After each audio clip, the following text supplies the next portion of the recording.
മുരളി നെല്ലനാട് നോവൽസിലേക്ക് എല്ലാവർക്കും സ്വാഗതം. നോവൽ ചാക്കോയും മേരിയും. എന്നെ കൊല്ലലെ സേവിച്ച, എന്നെ കൊല്ലലെ. സേവ്യറിൻ്റെ കാലിൽ പിടിച്ച് ചാക്കോ വാ പിളർന്ന് കരഞ്ഞു. സേവിച്ചൻ പറയുന്ന എന്തും ഞാൻ ചെയ്യാം, എന്നെ കൊല്ലാതിരുന്നാൽ മതി. സേവ്യർ ചാക്കോയുടെ നെഞ്ചിൽ നിന്ന് കാലെടുത്തില്ല. ചാക്കോയുടെ കരച്ചിലും പിടച്ചിലും നോക്കി സണ്ണി നിന്നു.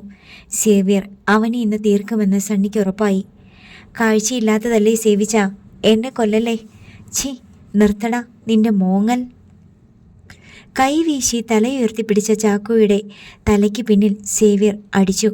ചാക്കോ അലമുറയിട്ട് കരഞ്ഞു. കരച്ചിൽ കേട്ടെങ്കിലും ആരെങ്കിലും വന്നെങ്കിലെന്ന് അവൻ പ്രത്യാശിച്ചു.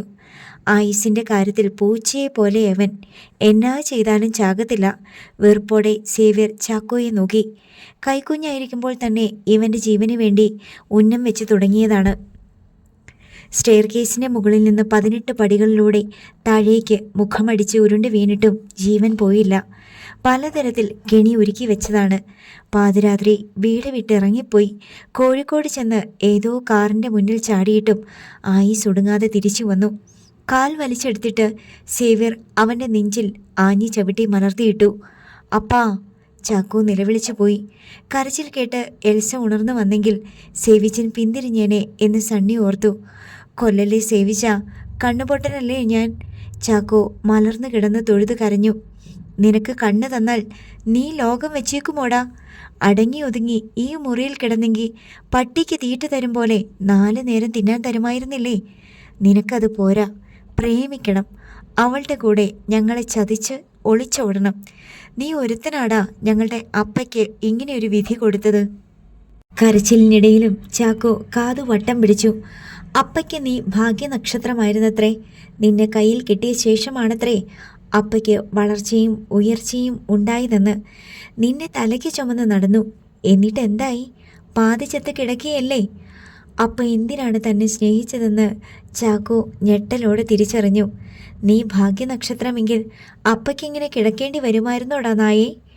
സേവ്യർ കുനിഞ്ഞ് ചാക്കോയുടെ ബനിയനിൽ കുത്തിപ്പിടിച്ച് ഉയർത്തി. ചാക്കോ കിടുകിടെ വിറച്ചു. സേവ്യർ അവനെ കറക്കിയെടുത്ത് ചുവരിൽ കൊണ്ടുചെന്ന് ഇടിച്ചു നിർത്തി. ഞാൻ എങ്ങോട്ടെങ്കിലും പൊയ്ക്കോളാൻ സേവിച്ച, കൊല്ലാതെ വിട്ടാ മതി. തുള്ളൽ പനി പിടിച്ച പോലെ ചാക്കോ വിറച്ചു. നീ എവിടേക്കാ പോകുന്നേ? അവളുടെ അടുത്തേക്കോ? അവൻ്റെ അടിവയറ്റിൽ സേവ്യർ കാൽമുട്ട് കയറ്റി. ചാക്കോ അലറി വിളിച്ചു. അവൾ എവിടെയുണ്ടെന്ന് ഇവൻ അറിയാം സേവിച്ച. ഇപ്പോൾ വിട്ടേക്ക്, നമുക്കത് ചോദിച്ചറിയാം. നീ അവളെ നമുക്ക് പൊക്കണം. ഇവൻ്റെ അമ്മ ആരാണെന്ന് ഇവന് നന്നായിട്ട് അറിയാം. സണ്ണിയുടെ സ്വരം കേട്ടതും ചാക്കോ അങ്ങോട്ട് മുഖം തിരിച്ചു. സണ്ണിച്ച, എന്നെ കൊല്ലരുതെന്ന് സേവിച്ചനോട് പറ. സ്വത്ത് ഞാൻ എഴുതി തന്നിട്ട് പോയിക്കോളാം. അപ്പയുടെ പേർക്ക് എഴുതി കൊടുക്കാനിരുന്നതാ. സത്യമാ ഞാൻ പറയുന്നേ. എനിക്ക് എന്നതിന് സ്വത്തൊക്കെ. എന്നെ കൊല്ലാതെ വിട്ടാൽ മതി. ചാക്കോ കരയാൻ തുടങ്ങിയപ്പോൾ സേവ്യർ അവൻ്റെ കവിളിൽ കുത്തിപ്പിടിച്ചു. കൈ ചുരുട്ടി വീണ്ടും അടിവയറ്റിൽ ഒരു ഇടി കൊടുത്തു. ഞരങ്ങിക്കൊണ്ട് ചാക്കോ കൂനിപ്പോയി. നിന്നെ വെറുതെ വിടണം അല്ലേടാ. എന്നിട്ട് വേണം നിനക്ക് കോഴിക്കോട് ചെന്ന് ആ കഷണ്ടി പരട്ട വക്കീലിനെയും കൊണ്ടുവന്ന് അവകാശം ചോദിക്കാൻ. സേവിച്ചനൊന്ന് മാറി നിൽക്ക്. സണ്ണി അവൻ്റെ താടിയിൽ പിടിച്ചുയർത്തി. അവൾ എവിടെയാണടാ ഇപ്പോൾ കഴിയുന്നത്? ആ വക്കീലിൻ്റെ വീട്ടിൽ തന്നെയാണോടാ? നീ അറിയാവുന്നത് പറ. എന്നിട്ട് തടി രക്ഷിക്കാൻ നോക്ക്. നീലാംബരി എവിടെയാന്ന് എനിക്കറിയില്ല. നിന്റെ അമ്മയുടെ പേരെന്നതാടാ? സണ്ണിയെ തള്ളി മാറ്റി സേവ്യർ ചാക്കോയുടെ കഴുത്തിന് അളവെടുത്തു. പറയട പന്നി. രാജലക്ഷ്മി. അത്ര മാത്രമേ എനിക്കറിയത്തുള്ളൂ സേവിച്ച. അമ്മച്ചി പറഞ്ഞു തന്നതാ. പിന്നെ നീയും അപ്പയും ആ സ്ത്രീയെ കാണാൻ പോയതോ? പറയടാ. സേവ്യർ കഴുത്തിലെ പിടിമുറുക്കി. എല്ലാം അവൻ പറയും. സേവിച്ചൻ അവനെ കട്ടിലിലിരുത്ത്. ഇരുത്തുകയല്ല, ഇവനെ കിടത്താനാ പോകുന്നത്. പെട്ടിയിലടിച്ച് 6 അടി മണ്ണിൽ കൊല്ലും ഞാനിവനെ. ചാക്കോ കുട്ടിയെപ്പോലെ കരഞ്ഞു. വായടയ്ക്കടാ. എൻ്റെ ചോദ്യത്തിന് നീ ഉത്തരം പറ. നിന്റെ അമ്മ എന്നതാ നിന്നോട് പറഞ്ഞത്? പേടിയും വിറയലും കൊണ്ട് അവൻ ഒച്ച പൊങ്ങിയില്ല. സേവിച്ചൻ അവനെ വിട്ടേക്ക്. അവനെല്ലാം നമ്മളോട് പറയും. അല്ലെങ്കിൽ ഭവിഷ്യത്ത് എന്നതാന്ന് അവനറിയാം. സണ്ണി ചാക്കോയെ പിടിച്ച് കട്ടിലിൽ കൊണ്ടിരുത്തി. അവൻ വിറയ്ക്കുന്നുണ്ടായിരുന്നു. തന്നെ രക്ഷിക്കാൻ ആരും വരില്ലെന്ന് അവനറിയാമായിരുന്നു. ഇനി ഇവിടെ എന്ത് നടക്കണമെന്ന് തീരുമാനിക്കുന്നത് സേവിച്ചനാണ്. പറയട ചാക്കോ, എന്നതാ നിന്റെ അമ്മ നിന്നോട് പറഞ്ഞത്? അമ്മയാന്ന് എന്നോട് അപ്പയോ അവരോ പറഞ്ഞില്ല. പിന്നെ എന്നതാ സംസാരിച്ചത്? അപ്പയും അവരും ബിസിനസ് കാര്യമാ സംസാരിച്ചത്. പക്ഷേ എൻ്റെ അമ്മയാന്ന് എനിക്ക് തോന്നി. അവൻ ഇരുവശത്തേക്കും ശിരസ് ചലിപ്പിച്ചുകൊണ്ട് പറഞ്ഞു.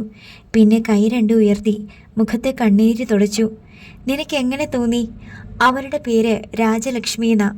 അവരെ കണ്ടിട്ട് തിരിച്ചു വന്നിട്ടാ സ്വത്ത് മടക്കി എഴുതി കൊടുക്കാൻ അപ്പ പറഞ്ഞത്. സണ്ണി സേവ്യറിനെ നോക്കി. സേവ്യർ കൈ വീശി ചാക്കോയുടെ കവിളിലടിച്ചു. തല തെറിച്ചു പോകുന്നത് പോലെ അവന് തോന്നി. അപ്പയെ കൊല്ലാൻ ശ്രമിച്ചത് ഞങ്ങൾ എന്നല്ലേടാ നീ ആ വക്കീലിനോട് പറഞ്ഞത്? ചാക്കോ കുനിഞ്ഞിരുന്നു. സേവ്യറിൻ്റെ അട്ടഹാസം അവൻ കേട്ടില്ല. നീ പറഞ്ഞത് തന്നെ. ഞങ്ങളെ ജയിലിൽ കയറ്റാനല്ലേടാ നീയും ആ ഡാഷ് മോളും ശ്രമിച്ചത്? സേവ്യർ ചാക്കോയുടെ തല പിടിച്ച് കക്ഷത്ത് കയറ്റിയിട്ട് കട്ടിലിൽ നിന്ന് കറക്കിയെടുത്തു. മുതുകിൽ കൈമുട്ടുകൊണ്ട് പ്രഹരിച്ചു. സണ്ണി നോക്കി നിന്നതേ ഉള്ളൂ. ചാക്കോ ഞെരങ്ങി കരഞ്ഞു. സേവ്യർ കലിയടങ്ങാതെ അവനെ ചുമരിന് നേരെ എറിഞ്ഞു. ചുവരിലടിച്ചു. ചാക്കോ നിലത്ത് വീണു. മുന്നോട്ട് കുതിച്ച സേവ്യറെ സണ്ണി തടഞ്ഞു. ഇവിടെ വെച്ച് വേണ്ട. ഇന്ന് കഴിഞ്ഞാൽ ഇനിയൊരു അവസരം കിട്ടില്ലടാ. നീ മാറി നിൽക്ക്. സേവ്യർ ബെൽറ്റ് അഴിച്ചെടുത്തു. അതുമായി നിലത്ത് കിടന്ന ചാക്കോയുടെ നേരെ ചെന്നു. കൈ കുത്തി ചാക്കോ എഴുന്നേറ്റിരിക്കുകയായിരുന്നു. അവൻ്റെ കഴുത്തിന് പിന്നിലൂടെ സേവ്യർ ബെൽറ്റ് ഇട്ട് പിടിച്ചുയർത്തി. കൈകൾ കുടഞ്ഞ് ചാക്കോ അലറിക്കരഞ്ഞെങ്കിലും ഒച്ച പുറത്തു വന്നില്ല. അവൻ്റെ കൈയും കാലും പിടിച്ചമർത്തടാ. സേവ്യർ മുരണ്ടു. സണ്ണി വേഗം മുന്നോട്ട് വന്ന് ചാക്കോയുടെ കൈകൾ കൂട്ടിപ്പിടിച്ചു. അവൻ്റെ പാദങ്ങളിൽ ചവിട്ടി അമർത്തി. വാതിലിൽ ശക്തിയെ അടിക്കുന്ന ശബ്ദം കേട്ടതും സേവ്യറും സണ്ണിയും ഞെട്ടി. സേവിച്ച കതക് തുറക്കാനാ പറഞ്ഞേ. എൽസിയുടെ ഒച്ച കേട്ടു. സണ്ണി പേടിച്ച് പിന്നോട്ട് മാറി. സേവിച്ച വേണ്ട, എൽസിയ പുറത്ത് പോകാൻ പറയട അവളോട്. എന്നെ വിഡിത്താ സേവിച്ചൻ പറയുന്നത്. നാളെ കഴിഞ്ഞാൽ നിന്റെ കെട്ടാ. ഒരു കൊല നടന്ന വീടാ ഇതെന്ന് എൽസ അറിഞ്ഞാൽ. വേണ്ട, അവനെ വിട്ടേക്ക് സേവിച്ച. എങ്ങനെയെങ്കിലും നിന്റെ കെട്ട് നടന്നു കാണാൻ നോക്ക്. എന്നിട്ട് മതി. പറയുന്നത് കേൾക്ക് സേവിച്ച. സേവ്യറിൻ്റെ കൈകൾ സണ്ണി ബലം പ്രയോഗിച്ച് പിടിച്ചു മാറ്റി. വാതിലിൽ അടിച്ച് എൽസ ഉറക്കെ വിളിച്ചു. പിടിവിട്ട് ചാക്കോ താഴെ വീണ് ചുമച്ചു. സണ്ണി വേഗം ചെന്ന് ചാക്കോയെ പിടിച്ച് കട്ടിലിൽ കൊണ്ടുപോയി ഇരുത്തി. സേവ്യർ ചെന്ന് വാതിൽ വലിച്ചു തുറന്നു. അവൻ്റെ മുഖം കണ്ടതും എൽസ ഭയന്നു. കൊന്നോ ആ പാവത്തിനെ? അവൻ ഇപ്പോഴും പാവമാണോടി നിനക്ക്? സേവ്യർ അവളെ കടന്നുപോയി. എൽസ മുറിയിലേക്ക് ഓടിക്കയറി. കട്ടിലിരുന്ന് ചുമക്കുകയാണ് ചാക്കോ. സണ്ണിച്ച, എൽസ വിളിച്ചു. എൽസയുടെ സ്വരം കേട്ടതും ചാക്കോ കൈ അവളുടെ നേരെ നീട്ടി കരഞ്ഞു. എൽസ ചേച്ചി. ശബ്ദം വ്യക്തമായി പുറത്തു വന്നില്ല. എൽസ അവനെ പിടിച്ച് അരികിലിരുന്നു. അവൻ ചുമച്ചുകൊണ്ടേയിരുന്നു. കരയണ്ട ചാക്കോ, സേവിച്ചൻ എന്നെ കൊല്ലും. എൽസ ചേച്ചി. എൽസ സണ്ണിയെ രൂക്ഷമായി നോക്കി. നീ നോക്കി പേടിപ്പിക്കാൻ ഒന്നും ഉണ്ടായില്ല. ഞാനും സേവിച്ചനും ഇവനോട് ചില കാര്യങ്ങൾ ചോദിച്ചറിയുകയായിരുന്നു. അപ്പയെ ഞങ്ങൾ ഇല്ലാതാക്കാൻ നോക്കിയെന്ന് ആ വക്കീലിനോട് പറഞ്ഞത് ഇവനാ. ഹോസ്പിറ്റലിൽ വെച്ചുണ്ടായ സംഭവമൊന്നും ഞങ്ങൾ നിന്നോട് പറയാത്തതാ. ചോദിക്കവനോട്. ഇപ്പോൾ നിങ്ങൾ എന്നതാ ഇവനോട് ചെയ്യുന്നത്? കഴുത്ത് ഞെരിച്ച് കൊല്ലാനല്ലേ നോക്കിയത്? എൽസ ക്ഷോഭിച്ചു. ഇവനെ കൊന്നിട്ട് എന്നാ ചെയ്യാനാ? ഇതിന് മാത്രം വിഡ്ഢികളാണോടി ഞങ്ങൾ? സേവിച്ചൻ എന്നാ ചോദിച്ചിട്ടും പറയാതിരുന്നപ്പോൾ കഴുത്തിന് കയറി പിടിച്ചു. ചാക്കു വിറച്ച് വിറച്ച് കരഞ്ഞു. നിനക്കറിയണ്ടേ, അന്ന് ഹോസ്പിറ്റലിൽ വെച്ച് ഞാൻ ഇവനെയും കൊണ്ടിറങ്ങിയപ്പോൾ ആ പെണ്ണ് അവിടെയും വന്നു. കുറേ ഗുണ്ടകളുമായി. ഇവനെ എൻ്റെ കയ്യിൽ നിന്ന് തട്ടിയെടുത്ത് രക്ഷപ്പെട്ടു. സണ്ണിച്ച. വിശ്വാസം വരാതെ എൽസ വിളിച്ചു. അവൻ്റെ മുന്നിൽ വെച്ചല്ലേടി ഞാൻ പറഞ്ഞത്. നീ ചോദിച്ചു നോക്ക്. എൽസ ചാക്കോയുടെ തോളിൽ പിടിച്ചു. എടാ, നീലാംബരി അവിടെയും വന്നോ? വന്നെന്ന് ചാക്കോ തലയാട്ടി. എൽസ പകച്ചുപോയി. കേട്ടില്ലേ? വന്നെന്ന് മാത്രമല്ല, അവൾ ഇവനെ കൊണ്ടുപോവുകയും ചെയ്തു. ഒടുവിൽ ആ വക്കീലിൻ്റെ കയ്യിൽ നിന്നാ ഞങ്ങൾ ഇവനെ തിരിച്ചു പിടിച്ചത്. അവിടെ ബാത്റൂമിൽ അവളുടെ കൂടെ ഇവൻ പതുങ്ങി നിൽപ്പുണ്ടായിരുന്നു. ചാക്കോ, എന്നതൊക്കെയാ നിന്നെക്കുറിച്ച് കേൾക്കുന്നത്? അവന് നെഞ്ചു പൊട്ടി കരയാനേ കഴിഞ്ഞുള്ളൂ. അവൻ സ്വത്ത് എഴുതി തരാമെന്ന് സമ്മതിച്ചിട്ടുണ്ട് അല്ലേടാ ചാക്കോ? അവൻ തലയാട്ടി. നിങ്ങൾ അതിനു വേണ്ട ഏർപ്പാടൊക്കെ ചെയ്യ്. അത് കഴിഞ്ഞ് ചാക്കോ ഇവിടെ നിൽക്കുന്നതിൽ നിങ്ങൾക്ക് താല്പര്യമില്ലെങ്കിൽ മറ്റെവിടേക്കെങ്കിലും അവൻ ചെന്ന് നിന്നോളും. അതിൻ്റെ ചെലവ് നമ്മൾ വഹിച്ചാൽ മതി. എൽസ നിർദ്ദേശിച്ചു. എനിക്ക് സമ്മതമാ. നീ വന്ന് സേവിച്ചനോട് പറ. ഒന്ന് ഞാൻ പറയാം. ഇവൻ കടന്നു കളഞ്ഞിട്ട് സേവിച്ചൻ്റെ കെട്ട് നടക്കാതെ വന്നാൽ പിന്നെ ഇവിടെ എന്നതാ സംഭവിക്കുക എന്നത് ആർക്കും പ്രവചിക്കാൻ കഴിയില്ല. സണ്ണി ഇറങ്ങിപ്പോയി. ചാക്കോ, നിന്റെ കയ്യിലും തെറ്റുണ്ട്. നീലാംബരി നിന്നെ വഴിതെറ്റിച്ചിട്ടുണ്ടെന്ന് എനിക്കിപ്പോൾ മനസ്സിലായി. സേവിച്ചനും സണ്ണിച്ചനും അപ്പയെ കൊല്ലാൻ ശ്രമിച്ചെന്ന് വരെ നിന്നെ കൊണ്ട് അവൾ പറയിച്ചു. അതൊക്കെ കേട്ടാൽ ഒരു മക്കളും സഹിക്കില്ല. അവൻ എതിർത്തൊന്നും പറയാതെ വിങ്ങിക്കൊണ്ടിരുന്നു. സ്വത്ത് തിരിച്ചു കിട്ടിയാൽ പിന്നെ ആരും നിന്നെ ഉപദ്രവിക്കാൻ വരില്ല. ഞാൻ സേവിച്ചനോട് സംസാരിക്കാം. നീ ഇപ്പോൾ കിടന്നു. എൽസ പോകുന്നത് അവൻ അറിഞ്ഞു. എൽസ ചേച്ചി വന്നതുകൊണ്ട് മാത്രം ഇപ്പോൾ രക്ഷപ്പെട്ടു. എൽസ ചേച്ചിയെ അവർ തെറ്റിദ്ധരിപ്പിച്ചെന്ന് അവന് മനസ്സിലായി. ചതഞ്ഞ മനസ്സും ശരീരവുമായി ചാക്കോ കട്ടിലിൽ ചുരുണ്ടു കിടന്ന് തേങ്ങി. എൽസ സേവ്യറിൻ്റെ മുറിയിൽ ചെന്നു. സണ്ണി കസേരയിൽ ഇരിപ്പുണ്ട്. സേവ്യർ അങ്ങോട്ടും ഇങ്ങോട്ടും നടന്നുകൊണ്ടിരുന്നു. അവനീ പറയുന്നതല്ലാതെ സ്വത്ത് തിരിച്ചെഴുതി തരാനൊന്നും പോകുന്നില്ല. ഞാൻ പറഞ്ഞത് തന്നെ സംഭവിക്കും. അവൻ അവിടെ വെച്ച് നമ്മൾ ഭീഷണിപ്പെടുത്തി എഴുതി വാങ്ങാൻ ശ്രമിച്ചതാണെന്ന് പറയും. സേവ്യർ വഴങ്ങാൻ കൂട്ടാക്കിയില്ല. അവനൊരു എതിർപ്പും പറയില്ല. സേവിച്ച, നിനക്കിപ്പോഴും അവൻ്റെ ഉള്ളിലിരിപ്പ് മനസ്സിലാക്കാൻ കഴിഞ്ഞിട്ടില്ല. ഞാൻ വാക്ക് തരികയാ. ചാക്കോ ഒപ്പുവെച്ച് തരും. അവൻ അതിന് തയ്യാറല്ലെങ്കിൽ പിന്നെ ഉണ്ടാവുന്ന അപകടങ്ങൾക്ക് ഞാൻ തന്നെ കാരണക്കാരി. അവനെ കണ്ടത് ചെയ്യിപ്പിക്കാൻ എനിക്ക് കഴിയും. നിങ്ങളെന്നെ വിശ്വസിക്ക്. സേവ്യർ മിണ്ടിയില്ല. അവൾ അങ്ങനെ ഒരു ഉറപ്പ് തന്നാൽ പിന്നെ നമ്മൾ എന്നത്തിനാ ടെൻഷനാ വേണ്ടത്? സണ്ണി വിശ്വാസം ഭാവിച്ചു. എനിക്ക് ഒറ്റ കാര്യത്തിലേ നിർബന്ധമുള്ളൂ. സ്വത്ത് നമ്മൾ 3 പേരുടെ പേരിൽ അവൻ എഴുതി തരണം. അത് കഴിഞ്ഞാൽ അവൻ ഇവിടെ ഉണ്ടുറങ്ങിക്കഴിഞ്ഞാലും വല്ല ഓർഫണേജിൽ പോയാലും എനിക്ക് വിഷയമല്ല. സേവ്യർ അവളെ അനുനയിപ്പിക്കാൻ പറഞ്ഞു. ഇവിടെ താമസിക്കുന്നത് അവന് പേടിയാ. നമുക്കവനെ കുറച്ച് ദൂരെയുള്ള ഒരു ഓർഫണേജിൽ കൊണ്ടുപോയി താമസിപ്പിക്കാം. അവൻ്റെ ചെലവിനും ഒരു തുക അവിടെ ഏൽപ്പിക്കാം. എൽസ 2 പേരെയും നോക്കി. ശരി, അവൻ അതിന് തയ്യാറായാൽ എനിക്കൊരു വിരോധവുമില്ല. അവനെവിടെയുണ്ടെന്ന് ആ പെണ്ണറിയരുത്. അതുകൂടി നമ്മൾ നോക്കണം. പിന്നെ ഇനി അങ്ങോട്ട് അവൻ്റെ കാര്യങ്ങൾ നീ ഏൽക്കണം. സമ്മതമാണോ? സേവ്യർ എൽസയോട് ചോദിച്ചു. അവൾക്ക് ആശ്വാസമായി. അത് ഞാൻ ഏറ്റു. അവൻ്റെ കാര്യങ്ങൾ നോക്കാൻ സേവിച്ചൻ 1 രൂപ പോലും തരണ്ട. ഇനി നിങ്ങൾ അവനെ ഉപദ്രവിക്കരുത്. എനിക്ക് വാക്ക് തരണം. ഇല്ല, ഞാനോ സണ്ണിയോ അവനെ കാണാനും പോവില്ല. അത് നീ എനിക്ക് തന്ന വാക്ക് അവൻ പാലിക്കാൻ തയ്യാറാവുന്നത് വരെ. അവൻ ചതിച്ചാൽ പിന്നെ അവനെ കൊന്ന് ഞാൻ ജയിലിൽ പോകും. എനിക്ക് വേണ്ടിയല്ല, നിങ്ങൾക്ക് 2 പേർക്കും വേണ്ടി. എൽസിയും സണ്ണിയും മിണ്ടിയില്ല. എന്നാൽ നിങ്ങൾ ചെല്ല്. നേരം ഒരുപാടായി. എൽസ മുറിയിൽ നിന്ന് പോയി. സേവിച്ചന് കുറച്ച് വകതിരിവ് വന്നു. അവനെ ഇവിടെ വെച്ച് തട്ടിയാൽ എൽസ നമുക്കെതിരെ തിരിയുമെന്ന് മനസ്സിലായില്ലേ? കെട്ട് കഴിയട്ടെ സേവിച്ച. ഈത്തിക്കണ്ട ബേബിയെ കൊണ്ട് നമുക്കത് ചെയ്യിപ്പിക്കാം, സണ്ണി പറഞ്ഞു. സേവ്യർ തലയാട്ടി. 11 മണിയോടെ നീലാംബരി വൈത്തിരിയിൽ ബസ്സിറങ്ങി.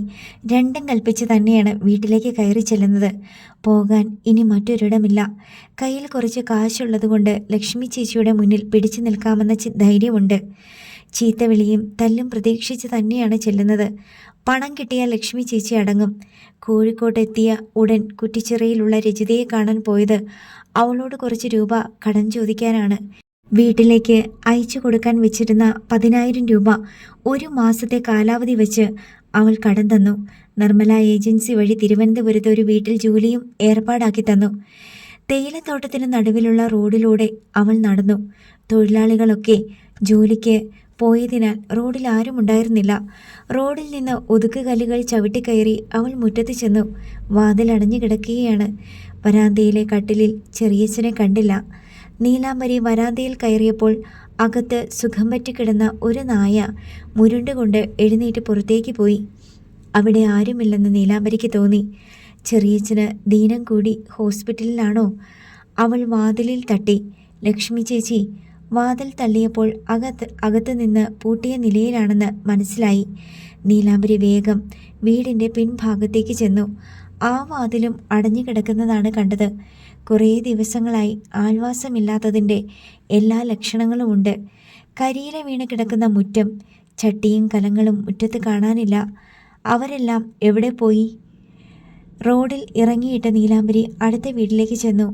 വാതിൽക്കൽ ചെന്ന് അവൾ വിളിച്ചു, ലീലാമ്മ ചേച്ചി. 50-നടുത്ത് പ്രായമുള്ള മെലിഞ്ഞുണങ്ങിയ ഒരു സ്ത്രീ ശ്വാസം വലിച്ചെടുത്തുകൊണ്ട് വാതിൽക്കൽ വന്നു. കൈലിയും ബ്ലൗസുമാണ് വേഷം. അല്ല, നീ എന്താടി ഇവിടെ? അവർ അവളെ അടിമുടി നോക്കി. അവിടെ ആരുമില്ല. അവരൊക്കെ എവിടെ പോയി? ഇത് നല്ല കഥ. വീടൊഴിഞ്ഞു പോയവരെ പിന്നെ എങ്ങനെ ഇവിടെ കാണുന്നേ? ആ പാവങ്ങൾ ജീവനും കൊണ്ട് പോയില്ലേ? നീലാംബരി മിഴിച്ചു നിന്നു. പോയെന്നോ? അവർ പോയിട്ട് 4-5 ദിവസമായി. നീ എവിടെ ആയിരുന്നു? നിന്നെ തേടി എവിടുന്നൊക്കെയോ കുറെ തെമ്മാടികൾ വരാൻ തുടങ്ങി. ലക്ഷ്മിയുടെ അച്ഛനെ വലിച്ച് മുറ്റത്തിട്ട് ആ പാവത്തെ കുറേ ഉപദ്രവിച്ചു. നീലാംബരി സ്തംഭിച്ചു നിന്നു. അവർ എവിടേക്കാ പോയതെന്ന് ലീലാമ്മ ചേച്ചി ഒന്ന് പറ. സുൽത്താൻ ബത്തേരിക്കെന്നാ പറഞ്ഞത്. കൃത്യമായ സ്ഥലമൊന്നും എനിക്കറിയില്ല. നീ എന്തൊക്കെയാ പെണ്ണെ ഓരോന്ന് ഒപ്പിച്ചു വെച്ചത്? ഏതോ വലിയ വീട്ടിലെ കണ്ണിന് കാഴ്ചയില്ലാത്ത പയ്യനെ നീ വലവീശി പിടിച്ചെന്നാ ഈ നാട്ടിൽ കേൾക്കുന്നത്. നീലാംബരി മുഖം കുനിച്ചു. അവരുടെ ആൾക്കാരാ രാത്രിയെന്നോ പകലെന്നോ ഇല്ലാതെ ഇവിടെ കയറിയിറങ്ങിയത്. ആ പയ്യനും നീയും ഇപ്പോൾ എവിടെയുണ്ട്? അവർ കട്ടിളയിൽ പിടിച്ച് ശ്വാസം വലിച്ചെടുത്തു. അതൊക്കെ വെറുതെ പറഞ്ഞുണ്ടാക്കിയതാ, നീലാംബരി പറഞ്ഞു. ആര് പറയുന്നത് ആര് വിശ്വസിക്കാനാ പെണ്ണെ? പണ്ടേ നീയൊരു സാമർത്ഥ്യക്കാരിയാ. നീ ആ പയ്യനെയും കൊണ്ട് ഇങ്ങോട്ട് വരുമെന്ന് പേടിച്ച ലക്ഷ്മി വാരിക്കെട്ടിപ്പോയത്. നീയോ തുനിഞ്ഞിറങ്ങി. അവരെ കൂടി ദ്രോഹിക്കാതെ എവിടാന്ന് വെച്ചപ്പോ. നിനക്ക് ജീവിക്കാൻ പ്രയാസമൊന്നുമില്ലെന്ന് എനിക്കറിയാം. നീലാംബരിയുടെ കണ്ണുകൾ നിറഞ്ഞു വന്നു. ഇനി അധിക നേരം ഇവിടെ നിന്ന് സമയം കളയാതെ പോകാൻ നോക്ക്. ഇന്നലെ ഒരു വണ്ടിയിൽ നിന്നെ തേടി ആള് വന്നിരുന്നു. അവൾ തിരിഞ്ഞു നടന്നു. ബന്ധുക്കളെന്ന് പറയാൻ ലോകത്തുണ്ടായിരുന്നവരും തന്നെ കൈയൊഴിഞ്ഞു. നീലാംബരി ആരുമില്ലാത്തവളായി. അവൾക്ക് സങ്കടമൊന്നും തോന്നിയില്ല. ചാക്കോച്ചനെ രക്ഷിക്കാൻ തനിക്ക് കഴിയാതെ പോയി. അതായിരുന്നു അവളുടെ മുഴുവൻ വേദനകളും. ആ പാവം മുഴുവൻ പ്രതീക്ഷകളും അർപ്പിച്ച് ജീവിച്ചത് തന്നിലായിരുന്നു. വീണ്ടും നീലാംബരി മുന്നിൽ വരുമെന്ന് കാത്തിരിക്കുന്നുണ്ടാവും. ഇനി ആ തടവറയിൽ വന്ന് ചാക്കോച്ചനെ രക്ഷിക്കാൻ നീലാംബരിക്ക് കഴിയില്ല. ചാക്കോച്ച. നീലാംബരിയോട് ചാക്കോച്ചൻ ക്ഷമിക്ക്. കാഴ്ച മങ്ങിയപ്പോൾ അവൾ പുറം കൈയാലെ കണ്ണുകൾ തുടച്ചു. ആ പാവത്തെ അവർ കൊല്ലും. ഈ അനാഥ പെണ്ണിന് എന്ത് ചെയ്യാനാവും? ചെയ്യാവുന്നതൊക്കെ ചെയ്തു. എന്തൊക്കെ പ്രതീക്ഷകളായിരുന്നു ചാക്കോച്ചന്? തെരുവിൽ പാടി കാശുണ്ടാക്കാം. അതുകൊണ്ട് നീലാംബരിയെ പോറ്റിക്കൊള്ളാം. നീലാംബരി വഴി കാണിച്ചു തന്നാൽ മാത്രം മതി. ഭൂമിയിലുള്ള പാവങ്ങളെയെല്ലാം ചാക്കോച്ചന് സ്നേഹവും വിശ്വാസവുമായിരുന്നു. പണക്കാരെല്ലാം ചാക്കോച്ചന് സ്വാർത്ഥനും കാപട്യക്കാരുമാണ്. ഓട്ടോ ഓടിക്കുന്ന ചേട്ടന്മാരുടെ സ്നേഹത്തെപ്പറ്റി തോരാതെ പറയും. ഒരിക്കൽ വീട് വിട്ട അനുഭവത്തിലാണ് ചാക്കോച്ചൻ ലോകത്തിൽ കാണുന്നത്. ലോകമറിയാത്ത ചാക്കോച്ചൻ ഈ ലോകത്ത് നിന്ന് തന്നെ പോവും. അവർക്ക് ചാക്കോച്ചനെ കൊല്ലാതെ മറ്റൊരു വഴിയുമില്ല. ചാക്കോച്ചൻ്റെ വിധി അതായിരുന്നു. സ്വന്തം അപ്പയെ കൊല്ലാൻ മനസ്സ് വന്നവർക്കാണോ രക്തബന്ധമില്ലാത്ത ഒരു അന്ധനെ കൊല്ലാൻ മടി? കോഴിക്കോട്ടേക്കുള്ള ബസ് യാത്രയിൽ നീലാംബരി രജിതയെ വിളിച്ചു. തന്നെ അറിയിക്കാതെ വീട്ടുകാർ താമസം മാറിപ്പോയ കാര്യം പറഞ്ഞു. കോഴിക്കോട് ബസ് ഇറങ്ങുമ്പോൾ രജിതയുടെ കോൾ വന്നു. ഞാൻ നിർമ്മല ഏജൻസിയിൽ വിളിച്ചു. ഇന്ന് തന്നെ തിരുവനന്തപുരത്തേക്ക് പോകാൻ നീ റെഡിയായിക്കോ. എങ്ങോട്ട് പോകണമെന്നറിയാതെ ബസ് സ്റ്റാൻഡിൽ നിൽക്കുവാ ഞാൻ. നീ മാനാഞ്ചിറയിലുള്ള ഓഫീസിലേക്ക് ചെല്ല്. എല്ലാം ഞാൻ പറഞ്ഞിട്ടുണ്ട്. നിന്നെ അവർക്ക് അറിയാവുന്നതല്ലേ? ശരി, ഞാൻ അങ്ങോട്ട് പോകാം. നീലാംബരി അവിടെ ചെന്ന് ജോലിക്കാരെയും ശരിയാക്കി. തിരുവനന്തപുരത്ത് കഴക്കൂട്ടം എന്ന സ്ഥലത്തായിരുന്നു വീട്. ടെക്നോ പാർക്കിൽ ഉദ്യോഗസ്ഥരാണ് ഭാര്യയും ഭർത്താവും. ഭർത്താവിൻ്റെ അമ്മയെ വേണം പരിചരിക്കാൻ. ചാക്കോച്ചനെ കുറിച്ച് ഒരിക്കലും മനസ്സിൽ നിന്ന് മാഞ്ഞു പോകാത്ത നീറുന്ന ഓർമ്മകളുമായി നീലാംബരി തിരുവനന്തപുരത്തേക്ക് രാത്രി വണ്ടി കയറി. ജനറൽ കമ്പാർട്ട്മെൻറ്റിൽ തിങ്ങി നിറഞ്ഞ് യാത്രികരുണ്ടായിരുന്നു. ഉന്തിത്തള്ളി കയറിയതിനാൽ ജനാലയ്ക്കരികിലുള്ള സൈഡ് സീറ്റ് അവൾക്ക് കിട്ടി. അവൾ ഇരുന്ന സീറ്റിൽ സ്ത്രീകളും പുരുഷന്മാരുമായി 6 പേർ ഉണ്ടായിരുന്നു. സീറ്റ് കിട്ടാത്തവരെ കൊണ്ട് കമ്പാർട്ട്മെൻറ്റ് നിറഞ്ഞു.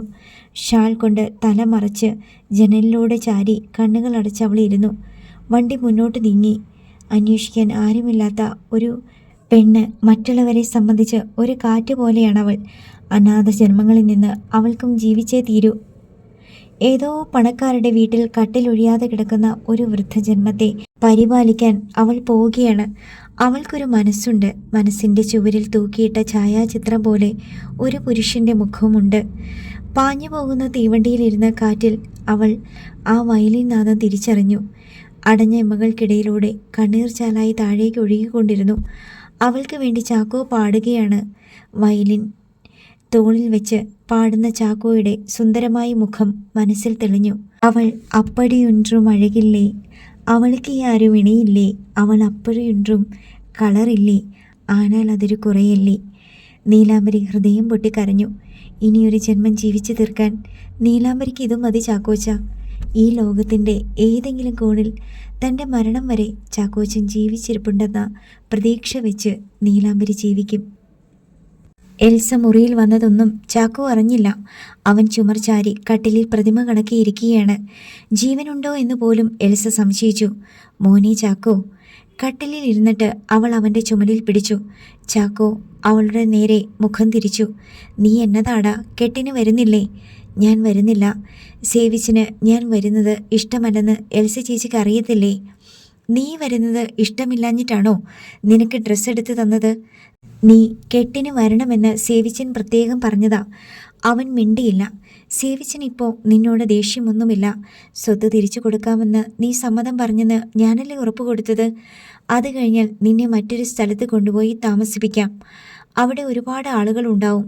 നിന്നെ ആരും ഉപദ്രവിക്കാൻ വരില്ല. ആഴ്ച തോറും ഞാൻ വന്ന് നിന്നെ കണ്ടോളാം. അനാഥാലയത്തിലേക്കാണോ എന്നെ കൊണ്ടുപോകുന്നത്? എന്നതാ, നിനക്കതിൽ താല്പര്യമില്ലേ? സേവിച്ചൻ അതിന് സമ്മതിച്ചാൽ എനിക്ക് സന്തോഷമേ ഉള്ളൂ. പക്ഷേ സേവിച്ചൻ സമ്മതിക്കില്ല. എൽസയ്ക്ക് സമാധാനമായി. അവന് വിഷമമുണ്ടാവുമെന്നാണ് കരുതിയത്. അക്കാര്യത്തിൽ നിനക്കൊരു സംശയവും വേണ്ട. നീ സ്വത്ത് തിരിച്ചെഴുതി കൊടുത്താൽ നിന്റെ ഒരു കാര്യത്തിലും സേവിച്ചനോ സണ്ണിയോ ഇടപെടാൻ വരില്ല. എന്നെ എല്ലാം ഏൽപ്പിച്ചിരിക്കുക. അതൊരു ഓർഫണേജായി നീ കരുതണ്ട. വേറെ വഴിയില്ലാഞ്ഞിട്ടല്ലേ മോനെ? അപ്പയ്ക്ക് ഇങ്ങനെയൊരു വിധി വരാതിരുന്നെങ്കിൽ നിനക്കിവിടെ തന്നെ കഴിയായിരുന്നു. സേവിച്ചൻ്റെ ഭാര്യയ്ക്ക് നിന്നോടുള്ള മനോഭാവം എന്നതാന്ന് എനിക്കറിയില്ല. ഞാനും ആരുമില്ലാത്തവനല്ലേ എൽസ ചേച്ചി? എൽസ ചേച്ചി മാത്രമേ എനിക്കുള്ളൂ. എന്നെ അവിടെ എത്തിച്ചാൽ മതി. ഞാനുണ്ട് നിൻ്റെ കൂടെ. എനിക്കൊരു ജീവിതമുണ്ടായാൽ എൻ്റെ വീട്ടിലേക്ക് ഞാൻ നിന്നെ കൊണ്ടുപോകും. ഇത് എൽസ ചേച്ചി സമാധാനിപ്പിക്കാൻ പറയുന്നതല്ല. എൻ്റെ ഈ കയ്യിലെടുത്ത് കൊണ്ടു നടന്ന നിന്നെ ഞാൻ വളർത്തിയത്. നിന്നെ കുളിപ്പിച്ചതും ഭക്ഷണം തന്നതും കൂടെ കിടത്തി താരാട്ടുപാടി ഉറക്കിയതും ഞാനല്ലേടാ. നീ എനിക്കെൻ്റെ മോനെ പോലെയാ. ചാക്കോ കരഞ്ഞുകൊണ്ട് അവളുടെ ചുമലിലേക്ക് ചാഞ്ഞു. എൽസ അവൻ്റെ തോളിൽ തട്ടി ആശ്വസിപ്പിച്ചു. മോൻ 1-2 വർഷം മാത്രം അവിടെ താമസിച്ചാൽ മതി. അപ്പോഴേക്കും എനിക്ക് ജോലിയാവും. നിന്നെ കൂടി ഉൾക്കൊള്ളാൻ കഴിയുന്ന ഒരാളെ മാത്രമേ ഞാൻ ഭർത്താവായി സ്വീകരിക്കൂ എന്നേ ഞാനത് മനസ്സിൽ കരുതിയതാ. അതൊന്നും വേണ്ട എൽസ ചേച്ചി. എന്നെ ഒരു അനാഥാലയത്തിൽ കൊണ്ടെത്തിച്ചാൽ മതി. അങ്ങനെ നിന്നെ ഞാൻ ഉപേക്ഷിച്ച് കളയില്ല.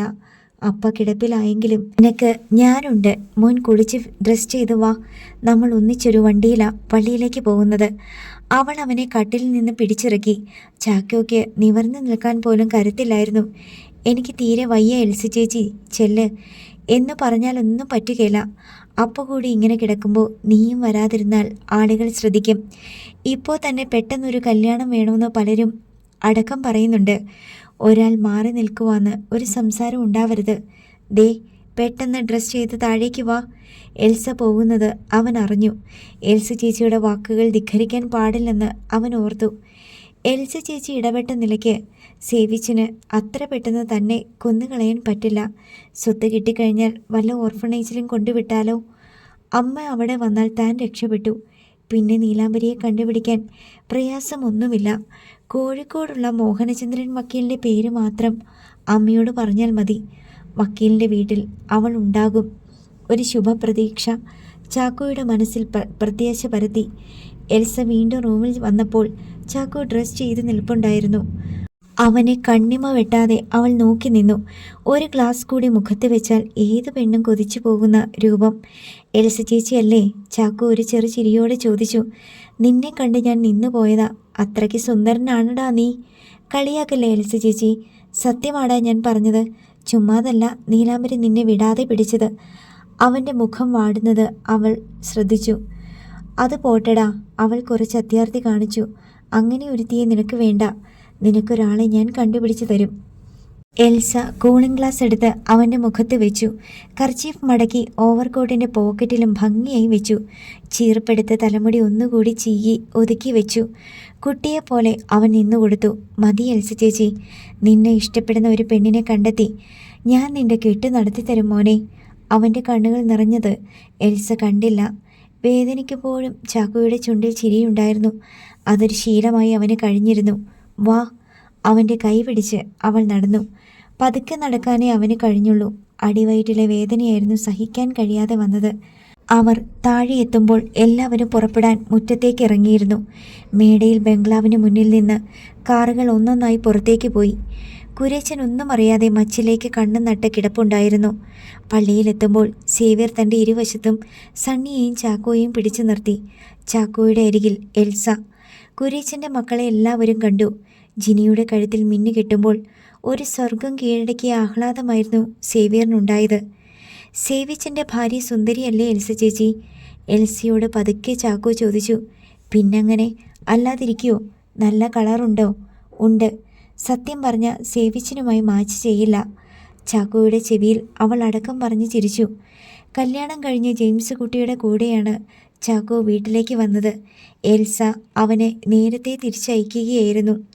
മറിയ ചേട്ടത്തിയും കൂടെ ഉണ്ടായിരുന്നു. ചാക്കോ നേരെ കുര്യച്ചൻ്റെ മുറിയിലേക്ക് ചെന്നു. സുമേഷ് അവിടെ ഇരുന്ന് ഒരു സിനിമാ വാരിക മറിച്ചു നോക്കുകയായിരുന്നു. ചാക്കോയെ കണ്ടതും കള്ളച്ചിരിയോടെ അവൻ എഴുന്നേറ്റു. ആരാത്? ഞാൻ കരുതി കോട്ടും സ്യൂട്ടും ധരിച്ച് കയറി വന്നത് ഏതോ ഫിലിം സ്റ്റാർ ആണെന്നാ. കലക്കിയിട്ടുണ്ട്. എന്നാ ഗ്ലാമറാ ചാക്കോയ്ക്ക്. കെട്ടിപ്പിടിച്ച ഒരു ഉമ്മ തരാനാ തോന്നുന്നത്. സുമേഷ് ചാക്കോയുടെ തുടുത്ത കവിളിൽ മൃദുവായി പിഞ്ഞി. ചാക്കോയ്ക്ക് ദേഷ്യം വന്നു. എനിക്കിതൊന്നും ഇഷ്ടമല്ല കേട്ടോ. പിന്നെന്താ ഇഷ്ടമായിട്ടുള്ളത്? അവനെ അവഗണിച്ച ചാക്കോ കുര്യച്ചൻ്റെ ബെഡിനടുത്തേക്ക് ചെന്നു. കൈകൊണ്ട് തപ്പി കുര്യച്ചൻ്റെ മുഖത്ത് കൈവച്ചു. ചാക്കോയുടെ മനസ്സിരമ്പി. അപ്പാ, അവൻ വിളിച്ചു. വിളി കേട്ടത് തന്നെ. തിരിച്ചറിവൊന്നുമില്ല ചാക്കോ. ചാക്കോ കുര്യച്ചൻ്റെ കവിളിൽ തൊട്ടു നോക്കി. കണ്ണുകുത്തി പൊട്ടിക്കല്ലേ. സുമേഷ് അവൻ്റെ കൈ പിടിച്ചു മാറ്റി. കല്യാണത്തിന് പോയ വിശേഷം പറ. പെണ്ണെങ്ങനെയുണ്ട്? ഓ, അതിന് ചാക്കോയ്ക്ക് കാഴ്ചയില്ലല്ലോ. അവൻ തിരിഞ്ഞു നടക്കാൻ തുടങ്ങി. സുമേഷ് അവൻ്റെ കയ്യിൽ പിടിച്ചു നിർത്തി. ഇവിടെ ഇരുന്ന് ബോറടിച്ചു. മുറിക്ക് പുറത്തിറങ്ങിക്കൂടാന്ന കൽപ്പന. എന്നെക്കൊണ്ട് വയ്യ. സുമേഷ് കൊഞ്ചിക്കൊണ്ട് പറഞ്ഞു. നീ എന്നേത്തിനാ കൊഞ്ചിക്കുഴഞ്ഞ് പറയണേ? നേരെ പറഞ്ഞൂടെ? ചാക്കോ കൈ വിടിവിച്ചു. ചാക്കോയും മുറിയിൽ തനിച്ചിരിപ്പല്ലേ? ഞാൻ രാത്രി അങ്ങോട്ട് വരാൻ കേട്ടോ. ചാക്കോയുടെ പാട്ട് കേൾക്കാലോ. കുറേ സംസാരിക്കുകയും ചെയ്യാം. ആരോടെങ്കിലും മിണ്ടിയും പറഞ്ഞും ഇരിക്കണതാ എനിക്കിഷ്ടം. വേണ്ട, എൻ്റെ മുറിയിൽ ആരും വരണ്ട. അങ്ങോട്ട് വന്നാൽ ഞാൻ എൽസ ചേച്ചിയോട് പറയും. ചിലതൊക്കെ ഞാനും അറിഞ്ഞു. എന്നാ അറിഞ്ഞെന്നാ? നീലാംബരിയുമായിട്ടുള്ള കണക്ഷൻ. കൊച്ചു കള്ളാ. അവൻ്റെ ചിരി കേട്ടു. നിന്നോടാരാ പറഞ്ഞത്? സംഗതി സത്യമല്ലേ? അവൾ ഇവിടെ നിന്ന് പോയപ്പോൾ ചാക്കോ അവളെ തേടി കോഴിക്കോടിന് പോയില്ലേ? ചാക്കോയുടെ ഭാവം മാറി. ഇതാരാ നിന്നോട് പറഞ്ഞതെന്ന് എനിക്കറിയണം. അല്ലെങ്കിൽ സേവിച്ചിനോട് ഞാൻ പറയും. എന്നോട് പറഞ്ഞത് ഞങ്ങളുടെ ഏജൻസി നടത്തുന്ന തമ്പിസാറാ. ഇവിടെ വന്നപ്പോൾ തമ്പിസാറ് അയച്ച ഒരു പെണ്ണിനെ പറ്റി സേവിച്ചൻ പറഞ്ഞു. അങ്ങനെ തമ്പിസാറിനെ ഞാൻ വിളിച്ചു ചോദിച്ചത്. നീലാംബരിയെ നിനക്കറിയോ? എനിക്കറിയാം അവളെ. ചാക്കോയെ പോലൊരാൾ എങ്ങനെ അവളെ പ്രേമിച്ചെന്ന് എനിക്കറിയാത്തത്. കാണാനൊന്നും വലിയ ഭംഗിയില്ല. കറുത്തിട്ട അവൾ. കാഴ്ചയുണ്ടായിരുന്നേലെ ചാക്കോ അവളെ ഓടിച്ചു വിട്ടേനെ. അവളുടെ വീട് നിനക്കറിയാമോ? വയനാട്ടിലാ. നീലാംബരിയുടെ ഫോൺ നമ്പർ അറിയോ? സുമേഷ് ചിരിച്ചു. അങ്ങനെ വഴിക്ക് വാ. അവളുടെ കൂട്ടുകാരികളെ വിളിച്ച നമ്പർ കിട്ടും. അത് വേണോ? അവളെ ഇവിടെ നിന്ന് ഓടിച്ചു വിട്ടെന്നാ കേട്ടത്. ഞാൻ ആരോടും പറയില്ല. എനിക്ക് അവളോടൊന്ന് സംസാരിച്ചാൽ മതി. നമ്പർ കിട്ടിയ ഞാൻ രാത്രി ചാക്കോയെ വന്ന് കാണാം. ഹാളിൽ സംസാരവും ചിരിയും കേട്ടു. ചാക്കോ മുറിയിൽ നിന്ന് പുറത്തേക്ക് നടന്നു. ചാക്കോ മുകളിലെ മുറിയിൽ ചെന്ന് ഡ്രസ്സ് മാറിയിട്ട് കട്ടിലിരുന്നു. അവൻ മനസ്സ് വച്ചാൽ നീലാംബരിയോട് സംസാരിക്കാൻ പറ്റും. അവൻ്റെ കയ്യിൽ ഫോണുണ്ട്. താഴെ ഒച്ചയും ബഹളവും കൂടി വന്നു. സേവിച്ചൻ പെണ്ണിനെയും കൊണ്ട് വീട്ടിലെത്തിയെന്ന് അവന് മനസ്സിലായി. ചാക്കോ കട്ടിലിൽ തന്നെ കിടന്നു. വൈകുന്നേരം അവൻ എഴുന്നേറ്റു. മറിയ ചെട്ടത്തി കൊണ്ടുവച്ചിട്ട് പോയ ചായ എടുത്തു കുടിച്ചു. പാദങ്ങൾ അമർത്തി വെച്ച് ആരോ മുറിയിലേക്ക് വരുന്നത് ചാക്കോ അറിഞ്ഞു. മതിപ്പിക്കുന്ന സുഗന്ധം അവനെ വലയും ചെയ്തു. മുറിയിൽ പ്രവേശിച്ചത് ഒരു സ്ത്രീയാണെന്ന് അവന് മനസ്സിലായി. കട്ടിലിലിരുന്ന അവൻ്റെ മുന്നിൽ ജിനി വന്ന് നിൽപ്പുണ്ടായിരുന്നു. അവൻ്റെ ചേഷ്ടകൾ അവൾ സസൂക്ഷ്മം വീക്ഷിച്ചു. ചാക്കോ, മേടിയിൽ ബംഗ്ലാവിൻ്റെയും സകല സ്വത്തിൻ്റെയും അവകാശി. കുര്യച്ചന് മറ്റേതോ സ്ത്രീയിൽ ജനിച്ച മകനല്ല അതെന്ന് അവൾക്ക് തോന്നി. കേട്ടപ്പോൾ ഇത്രത്തോളം സുന്ദരനാണെന്ന് കരുതിയില്ല. ഒരു ബുദ്ധിമാന്യമുള്ള ഒരാളിൻ്റെ ചിത്രമായിരുന്നു മനസ്സിൽ. വെളുത്തു തുടുത്ത കവിളുകൾ, നീണ്ട ഭംഗിയുള്ള നാസിക, മീശയ്ക്ക് നല്ല ആകർഷണത്വമുണ്ട്. വിടർന്നു ചുവന്ന കീഴ്ചുണ്ട്. ആരാ? ചാക്കോ ചോദിച്ചു. അവൾ മിണ്ടാതെ നിന്നു. ചാക്കോ മെല്ലെ എഴുന്നേറ്റു. ആരാന്നല്ലേ ചോദിച്ചേ? അവൻ്റെ നരച്ച കൃഷ്ണമണികൾ ഇരുവശത്തേക്കും പിടയുന്നതും മുഖം ചരിച്ച് കാതുകൊണ്ട് ശബ്ദത്തിന് വട്ടം പിടിക്കുന്നതും അവൾ നോക്കി നിന്നു. ആരോ മുറിയിലുണ്ടെന്ന് ചാക്കോയ്ക്ക് ഉറപ്പുണ്ടായിരുന്നു. എനിക്ക് കാഴ്ചയില്ലെന്ന് അറിയില്ലേ, ആരാന്ന് പറ. ജിനി അതിനും മറുപടി പറഞ്ഞില്ല. കൈകൾ നീട്ടി ചാക്കോ മുന്നോട്ട് ചുവടുവെച്ചു. ഞാൻ ദേഹത്തെ തട്ടിയ കുറ്റം പറയല്ലേ. അവൻ നേരെ നടന്നു വന്നപ്പോൾ അവൾ അവിടെ നിന്ന് മാറിക്കളഞ്ഞു. ചാക്കോ വാതിൽക്കൽ വരെ വന്നിട്ട് തിരിച്ചു വന്നു. കട്ടിലിൽ വന്ന് അവൻ മുഖം കൊണ്ട് പരതി. ജിനി പുറത്തേക്ക് നടന്നു. അകത്ത് വന്നയാൾ തിരിച്ചു പോകുന്നത് അവൻ അറിഞ്ഞു. മുറി നിറയെ അപ്പോഴും മതിപ്പിക്കുന്ന ഗന്ധമായിരുന്നു. തന്നെ കാണാൻ വന്നത് സേവിച്ചിൻ്റെ ഭാര്യയാണെന്ന് അവൻ ഊഹിച്ചു. ഒരക്ഷരം പോലും തന്നോട് പറയാതെ പോയി. എങ്കിലും ജിനി ചേച്ചി വരുമ്പോഴുള്ള ഗന്ധം അവൻ ഓർത്തു വെച്ചു. വിവാഹ ആഘോഷത്തിൻ്റെ ആഹ്ലാദത്തിലും സേവ്യർ ഒരു തുള്ളി മദ്യം പോലും കഴിച്ചില്ല. കഴിക്കാൻ പാടില്ലെന്ന് അവന് നിർബന്ധമുണ്ടായിരുന്നു. മോഹിച്ച പെണ്ണിൻ്റെ കൂടെ കഴിയേണ്ട ആദ്യ രാത്രിയാണ്. അവളിൽ നിന്ന് ഒരപ്രീതി പോലും ഉണ്ടാകരുത്. ജിനി സേവ്യറിൻ്റെ മോഹമായിരുന്നു. ചുണ്ടിനും കപ്പിനും ഇടയിൽ വെച്ച് നഷ്ടപ്പെടുമെന്ന് വരെ തോന്നിയ സമയം ഉണ്ടായിട്ടുണ്ട്. അവളെ മറ്റൊരാൾ കൊണ്ടുപോയാൽ പിന്നെ ജീവിച്ചിരുന്നിട്ട് വരെ കാര്യമില്ലെന്ന് ഉറപ്പിച്ചതാണ്. വാതിൽ തുറക്കുന്ന ശബ്ദം കേട്ടപ്പോൾ സേവ്യർ കസേരയിൽ നിന്ന് എഴുന്നേറ്റു. ജിനി അകത്തേക്ക് വരുന്ന കാഴ്ച ഉൾപ്പുളകത്തോടെ അവൻ കണ്ടു. സുവർണ നിമിഷം അടുത്ത് വരികയാണ്. എന്തോ ഓർത്തതുപോലെ അവൾ തിരിഞ്ഞു ചെന്ന് വാതിലിൻ്റെ കുറ്റിയിട്ടു. ചുണ്ടിലൊരു മന്ദഹാസവുമായി അവൾ വന്നപ്പോൾ സേവ്യർ ചെന്ന് കൈ പിടിച്ച് ബെഡിൽ കൊണ്ടിരുത്തി. ഒരു വിനീതദാസന്റെ പെരുമാറ്റമായിരുന്നു. അവന് വീട് ഇഷ്ടായോ ജിനിക്ക്? വീടും ഇഷ്ടമായിട്ടെന്താ, അതിൻ്റെ അവകാശി മുകളിൽ ഇരിപ്പില്ലേ? ചിരിയോടെയാണ് അവൾ പറഞ്ഞതെങ്കിലും അതൊരു കല്ലുകടി പോലെ സേവ്യറിന് തോന്നി. ജിനി അവനെ കണ്ടോ? പിന്നെ കാണാതിരിക്കാൻ പറ്റുമോ? ഞാൻ ചെന്ന് കണ്ടതല്ലാതെ മിണ്ടാനൊന്നും പോയില്ല. ആരോ അകത്ത് വന്നതാണ് അവന് മനസ്സിലായി. അത് കൊള്ളാം. ഒച്ചയും മണവും കൊണ്ടല്ലേ അവനെല്ലാം മനസ്സിലാക്കുന്നത്. കാഴ്ചയുള്ളവർക്ക് കഴിയുന്നതിനേക്കാൾ വേഗത്തിൽ കാര്യങ്ങൾ മനസ്സിലാക്കാൻ അവന് കഴിയും. വെളിപ്പെടുത്തൽ പോലെ സേവ്യർ ചിരിച്ചു. അതെന്നാന്ന് അറിയോ സേവിച്ചന്? എല്ലാം തികഞ്ഞു കഴിയുമ്പോൾ മനുഷ്യൻ അഹങ്കാരിയാവും. എന്തെങ്കിലും കുറവുള്ള ആളുകൾ അത് പരിഹരിക്കാൻ മറുവഴി തേടും. കാഴ്ചയില്ലാത്തതുകൊണ്ട് അവൻ മണവും ഒച്ചയും പിടിച്ച് അത് പരിഹരിച്ചു. ഇതെല്ലാം ഉണ്ടായിട്ടും സേവിച്ചനും സണ്ണിയും മണ്ടന്മാരായി. അവളുടെ ചലിക്കുന്ന ചുണ്ടിലും കണ്ണിലും നോക്കിയിരുന്ന സേവ്യറിന് മുഖം പെട്ടെന്ന് വിളറി. ഞാൻ പറഞ്ഞതിൽ സേവിച്ചന് നീരസം ഉണ്ടായില്ലല്ലോ? ഇല്ല, ജിനി പറയുന്നത് ശരിയല്ലേ? അവൾ ചിരിച്ചു. സേവിച്ചന് സ്വന്തമെന്ന് പറയാൻ കയ്യിലൊന്നുമില്ല. എന്നിട്ടും വിവാഹത്തിന് ഞാൻ തയ്യാറായതെന്താ? അന്ന് പറഞ്ഞ പോലെ എൻ്റെ വീട്ടുകാർ തീരുമാനമെടുത്തിട്ട്. അവൻ്റെ മുഖം താഴ്ന്നു. ചാക്കോ സുന്ദരനല്ലേ? നല്ല പവൻ്റെ നിറം. സത്യം പറഞ്ഞാൽ കുറച്ച് വകതിരിവുള്ള ആർക്കും മനസ്സിലാവും സേവിച്ചിൻ്റെ അമ്മച്ചിയല്ല ചാക്കോയെ പ്രസവിച്ചതെന്ന്.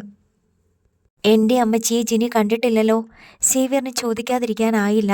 കുറച്ചു മുമ്പ് എൽസ ആൽബം കാണിച്ചു തന്നു. സേവിച്ചിനും എൽസയും ഏതാണ്ട് അമ്മച്ചിയുടെ ഛായയാ. പക്ഷെ സണ്ണിക്ക് കുറച്ച് വ്യത്യാസമുണ്ട്. ചാക്കോ നിങ്ങളുടെ കുലത്തിൽ പിറന്നതാണെന്ന് പറയത്തില്ല എന്ന് എൻ്റെ കസിൻ അങ്ങനെ പറഞ്ഞു. മനസ്സിലുണ്ടായ ഈർഷ്യ സേവ്യർ അമർത്തി വെച്ചു. താൻ കഴിവ് കേട്ടവനാണെന്ന മട്ടിലാണ് അവൾ സംസാരിച്ചു കയറുന്നത്. സേവ്യർ ആരാണെന്ന് അവൾക്ക് ശരിക്കറിയില്ല. എല്ലാം കയ്യിൽ വന്ന ശേഷം അറിയിച്ചു കൊടുക്കും താൻ. ജിനിയുടെ എല്ലാ സംശയങ്ങളും തീരും. ഒന്നും അറിയാതെ ജിനിയുടെ അപ്പച്ചൻ നമ്മുടെ കെട്ട് നടത്തത്തില്ലെന്ന് അറിയത്തില്ലേ? അവൾ അർദ്ധഗർഭമായി ചിരിച്ചു. സേവ്യർ അവളുടെ കൈത്തലമെടുത്തു. പിന്നെ ഞാൻ ഇവിടെ വന്ന് ഓരോ പരിഷ്കാരങ്ങൾ ഏർപ്പെടുത്തുകയാന്ന് സേവിച്ചൻ കരുതരുത്. സേവിച്ചനോട് എനിക്കൊരു കാര്യം പറയാനുണ്ട്.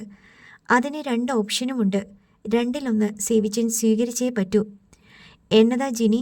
സേവ്യർ ആശങ്കയോടെ ചോദിച്ചു. ഈ വീട്ടിൽ എൽസയ്ക്ക് പുറമെ ഞാനും ചെറുപ്പക്കാരിയായിട്ടുണ്ട്. അവിടെയാ ഹോം നേഴ്സ് എന്ന് പറഞ്ഞ് ഒരുത്തനെ കൂടി കയറ്റി താമസിപ്പിച്ചിരിക്കുന്നേ. അവൻ്റെ ലുക്ക് തന്നെ വൃത്തികേടാ. അപ്പയുടെ കാര്യം നോക്കാൻ എങ്ങനെയാ ജിനി ഒരു പെണ്ണിനെ വെക്കുന്നത്? നമുക്കൊരു ഔട്ട് ഹൗസ് ഉണ്ടല്ലോ. ഞാൻ അവിടെ കയറി നോക്കി. ഒരു ചെറിയ സിറ്റൗട്ടും ബാത്റൂമും അറ്റാച്ച്ഡ് വലിയ റൂമും അവിടെയുണ്ട്. സേവ്യർ അവളെ അമ്പരപ്പോടെ നോക്കി. സേവിച്ചൻ അപ്പനെ അങ്ങോട്ട് മാറ്റണം. ആൻ ഹോം നേഴ്സ് അവിടെ കഴിഞ്ഞോളും. അത് കുറച്ചിലായി തോന്നുന്നുണ്ടെങ്കിൽ നമുക്ക് താമസം അങ്ങോട്ട് മാറ്റാം. റൂം എയർ കണ്ടീഷൻ ചെയ്താൽ മതി. മറ്റൊരു കുറവും ഞാൻ അവിടെ കണ്ടില്ല. എന്നാ പറയുന്നു? അവൾ അവനെ നോക്കി. അപ്പയെ മാറ്റുക എന്ന് പറഞ്ഞാൽ എന്നാ അത് വേണ്ട. അതിൻ്റെ പേരിൽ ഒരു കുറ്റബോധവും വേണ്ട. നമുക്ക് അവിടേക്ക് മാറാം. വേണ്ട അറ്റകുറ്റപ്പണികളൊക്കെ ചെയ്ത് റൂം പെയിൻറ് ചെയ്യാനുള്ള ഏർപ്പാട് സേവിച്ച് നാളെ തന്നെ ചെയ്യണം. അവൻ നിശബ്ദനായി. അതിന് സണ്ണിയുടെയോ എൽസിയുടെയോ സമ്മതം ചോദിക്കേണ്ട കാര്യമില്ല. നിങ്ങളൊക്കെ പകൽ പുറത്തു പോകും. അവനെപ്പോലൊരുത്തൻ അകത്തുള്ളപ്പോൾ എനിക്കിവിടെ കഴിയാൻ പറ്റില്ല. ഞങ്ങളുടെ കുടുംബത്തിൽ ഇങ്ങനെയൊരു ഏർപ്പാടുമില്ല. ഞാൻ പറഞ്ഞത് തെറ്റാണോ? അല്ലെന്ന് സേവിയറിന് തലയാട്ടേണ്ടി വന്നു. അല്ലെങ്കിൽ തന്നെ ഔട്ട് ഹൗസിൽ താമസിക്കാനുള്ള യോഗ്യതയേ നമുക്കുള്ളൂ. സേവിയറിൻ്റെ മുഴുവൻ ഉത്സാഹവും കെട്ടു. ഇവിടെ തന്നെ വീടിൻ്റെ മുകൾ നില ചാക്കോയ്ക്ക് വിട്ടുകൊടുത്തിരിക്കുകയല്ലേ. താഴെ നിങ്ങളും. ഇതിനേക്കാൾ ഭേദം ഔട്ട് ഹൗസ് തന്നെ. സേവിയർ മുഖം കുനിച്ചിരുന്നു. വീട്ടിൽ ഞാൻ മുകൾ നിലയിലെ മുറിയ ഉപയോഗിക്കുന്നത്. ഒരു ദിവസം എൻ്റെ കൂടെ സേവിച്ചൻ അവിടെ വന്ന് താമസിക്കുമ്പോൾ അതിൻ്റെ സുഖം മനസ്സിലാവും. ഞാൻ നാളെ സണ്ണിയോട് സംസാരിക്കാം. നമുക്ക് ഇവിടെ നിന്ന് ഔട്ട് ഹൗസിലേക്ക് മാറാൻ എന്നതായാലും പറ്റില്ല. സേവിച്ചൻ എന്താ തീരുമാനം വേണമെങ്കിലും എടുക്കാം. രണ്ടിലേതായാലും സഹകരിക്കാൻ ഞാൻ തയ്യാറാ. അവൾ വാൾ ക്ലോക്കിലേക്ക് നോക്കി. കിടക്കണ്ടേ? ഇന്നലെ ഉറക്കം ശരിയായില്ല. ഇന്നെങ്കിലും കുറഞ്ഞത് 5 മണിക്കൂർ ഉറങ്ങണം. ഭക്ഷണം ഞാൻ വേണ്ടെന്ന് വെക്കും, പക്ഷെ ഉറക്കം പറ്റില്ല. അവൾ എഴുന്നേറ്റ് കട്ടിലിൻ്റെ മറുവശത്തേക്ക് പോയി. കിടക്കാനുള്ള തയ്യാറെടുപ്പിലാണെന്ന് സേവിയറിന് തോന്നി. ഇന്ന് നമ്മുടെ ഫസ്റ്റ് നൈറ്റ് അല്ലേ? അതിനെന്നാ? അല്ലെന്ന് ഞാൻ പറഞ്ഞോ? അവൾ കട്ടിലിലേക്ക് ചാഞ്ഞു. സേവിയറിന് കടുത്ത നിരാശയായി. സേവിയർ ജിനിയുടെ ചുമലിൽ കൈവച്ചു. എന്നതാ ജിനി ഇങ്ങനെ? സേവിച്ചൻ കൈയെടുക്ക്. അറിയാതെ അവൻ കൈ പിൻവലിച്ചു. ചില കാര്യങ്ങളിൽ നമുക്കൊരു മനസ്സു വേണം. സേവിച്ചൻ ഇവിടെ വളർന്ന ആളായതുകൊണ്ട് ഞാൻ അനുഭവിക്കുന്ന വീർപ്പുമുട്ടൽ സേവിച്ചനുണ്ടാവില്ല. ഇവിടെ എന്നതാ പ്രശ്നം? അവൾ തലയുയർത്തി. കൊള്ളാം, നല്ല ചോദ്യം.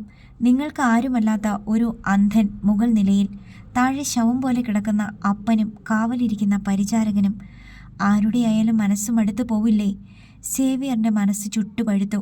ഫസ്റ്റ് നൈറ്റ് നമുക്ക് ആഘോഷിക്കാം. അതിന് ടൈം ആവട്ടെ. അവൾ കിടന്നു. Good night.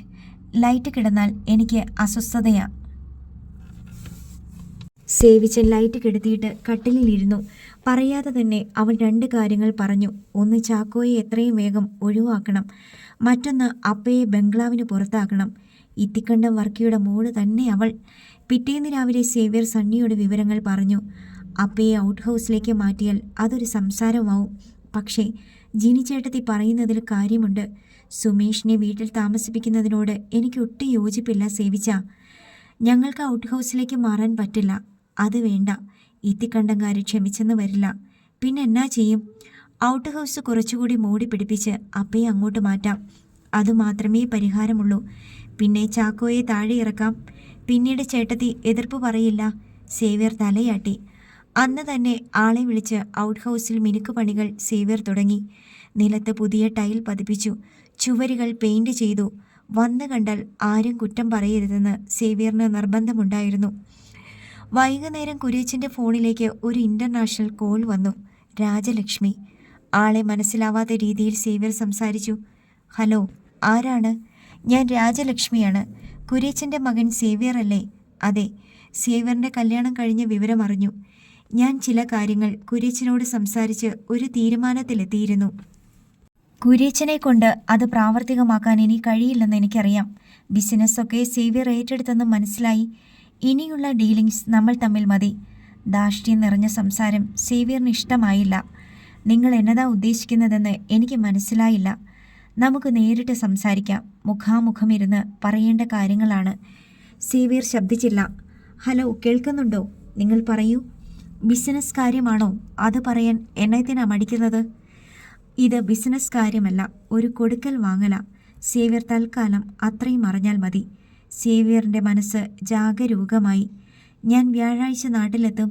നമുക്ക് പിറ്റേന്ന് നേരിൽ കാണാം. കോൾ കട്ടായി. സേവിയർ കുറേ നേരം സ്തബ്ധനായിരുന്നു. ചാക്കോയുടെ അമ്മ വരികയാണ്. രാജലക്ഷ്മിയെ നേരിൽ കാണാൻ ഇനി 4 ദിവസം മാത്രം. സേവിയറിൻ്റെ മനസ്സിനും ഉടലിനും തീ പിടിച്ചു. ഗസ്റ്റ് ഹൗസിൽ വെടികൊണ്ട കാട്ടുമൃഗത്തെ പോലെ സേവിയർ ക്ഷമ കെട്ട് ഉഴറി നടന്നു. ആദ്യം എത്തിയത് ഇത്തിക്കണ്ട ബേബിയായിരുന്നു. പിന്നാലെ സണ്ണിയും വന്നു. ആ സ്ത്രീ എല്ലാം അറിയുന്നുണ്ട് സേവിച്ച. അല്ലെങ്കിൽ ധൃതി പിടിച്ച് അവർ വരില്ല. നിങ്ങളുടെ അപ്പ അവരുടെ ബിനാമി തന്നെ. മകനെ അവർ ആവശ്യപ്പെട്ടപ്പോഴാ സ്വത്ത് മടക്കി എഴുതാൻ നിങ്ങളുടെ അപ്പ ചാക്കോയോട് പറഞ്ഞത്. ബേബി സിറ്റിയിൽ ചെന്നിരുന്നു. ഞാനത് ചെയ്തേനെ. ഇവനാ തടഞ്ഞത്. മണ്ടത്തരം വിളിച്ച് പറയാതിരിക്കെ. അവിടെയിട്ട് അവനെ കൊന്നാൽ നമ്മൾ തൂങ്ങും. ബേബിച്ചനൊരു വഴി പറ. ഇന്നോ നാളെയോ ചാക്കോയുടെ കഥ കഴിയണം. അവൻ്റെ ബോഡി വീട്ടിലെത്തിച്ച് പള്ളി സിമിത്തേരിയിൽ അടക്കണം. അങ്ങനെ വേണം ആ അധ്യായം അവസാനിപ്പിക്കാൻ. ആ സ്ത്രീ എത്തുമ്പോൾ ചാക്കോ ഭൂമിയിലുണ്ടാവരുത്. അതിനൊരു വഴിയാ വേണ്ടത്. സണ്ണി ബേബിയെ നോക്കി. ഇത്തിക്കണ്ടം ബേബി കാൽമുട്ടുകളിൽ അടിച്ചുകൊണ്ട് എഴുന്നേറ്റു. വഴി ഞാൻ പറയാം. മുമ്പൊരിക്കൽ അവൻ ഇറങ്ങിപ്പോയ അതേ വഴി തന്നെ. ചാക്കോയ്ക്ക് രാത്രി ഇറങ്ങിപ്പോകാൻ നമ്മൾ അവസരം കൊടുക്കുന്നു. വീട്ടിലെ CCTV ക്യാമറയിൽ അവൻ തനിയെ ഇറങ്ങിപ്പോകുന്ന ചിത്രം പതിയണം. ഗേറ്റിലെ ക്യാമറയിലും അവനെ കിട്ടണം. അതോടെ ചാക്കോ തനിച്ച് ഇറങ്ങിപ്പോയതാണെന്ന് സംശയാതീതമായി തെളിയിക്കാൻ കഴിയും.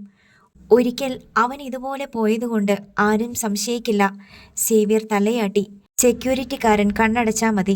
അവൻ റോഡിലിറങ്ങും. അവിടെ സ്വാമി ഉണ്ടാവും. നേരെ കോഴിക്കോട്ടേക്ക്.